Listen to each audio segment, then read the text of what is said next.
Hello viewers, all cooking flavour চ্যানেলে আপনাদের সবাইকে স্বাগত জানাচ্ছি। আজকে রেসিপি দই পটল। চলুন শুরু করা যাক। এখানে আমি 1 কিলো পটল নিয়ে নিয়েছি। পটলগুলো ধুয়ে ভালো করে খোসা ছাড়িয়ে নিচ্ছি।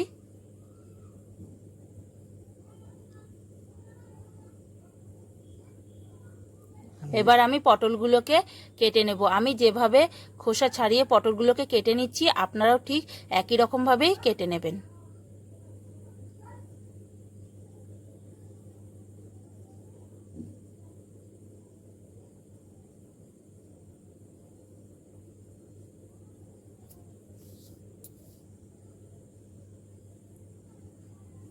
সব পটলগুলো কাটা হয়ে গেছে। এবার আমি এর মধ্যে দিয়ে দেব 1 চামচ নুন, হাফ চামচ হলুদ। নুন আর হলুদটা দিয়ে আমি পটলগুলোকে ভালো করে মাখিয়ে নেব।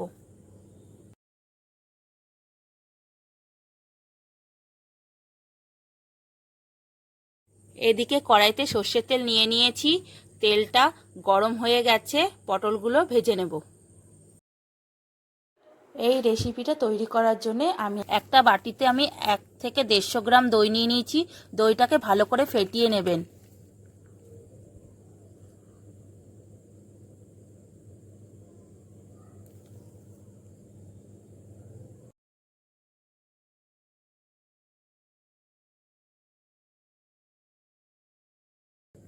এবার এর মধ্যে দিয়ে দেবো হাফ চামচ নুন, 1 চামচ ধনের গুঁড়ো, 1 চামচ জিরের গুঁড়ো, হাফ চামচ হলুদ, হাফ চামচ লঙ্কার গুঁড়ো। এখানে নুন আর লঙ্কার গুঁড়োটা আপনারা আপনাদের স্বাদ মতো দিয়ে নেবেন। দিয়ে দিচ্ছি 1 চামচ চিনি।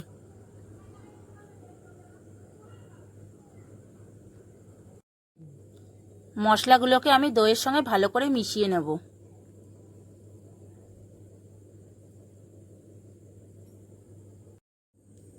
অল্প জল দিয়ে মশলাটাকে ভালো করে মিশিয়ে নেব।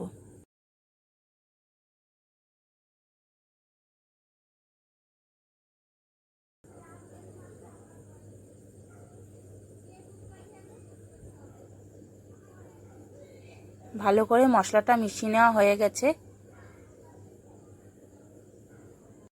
দেখুন মশলাটা পুরোপুরি রেডি হয়ে গেছে।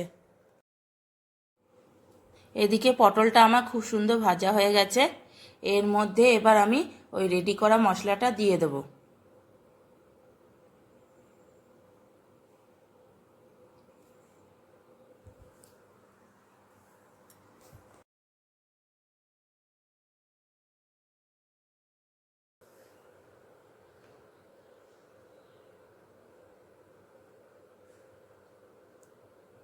মশলা বাটিটাতে অনেক মশলা লেগে আছে, তাই আমি বাটিটা ধুয়ে জলটা দিয়ে দিলাম। এবার আমি নাড়াচাড়া দিয়ে নেব। এই সময় গ্যাসের ফ্লেমটা অবশ্যই লো রাখবেন, তা না হলে কিন্তু পটলটা কড়াইতে লেগে যেতে পারে।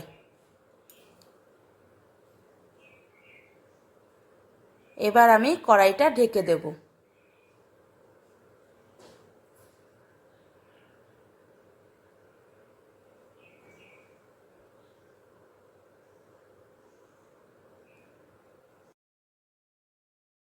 ফিরে এলাম 2 মিনিট বাদে।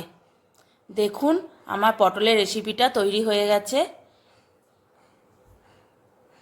এবার আমি পটলটাকে একটা প্লেটের মধ্যে সার্ভ করে নেব।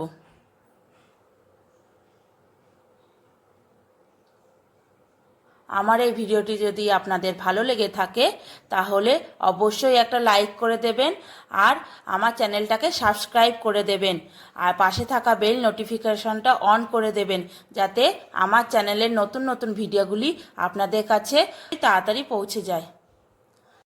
দেখা হচ্ছে নেক্সট ভিডিওতে আপনাদের সকলের সঙ্গে আরেকটি নতুন রেসিপি নিয়ে।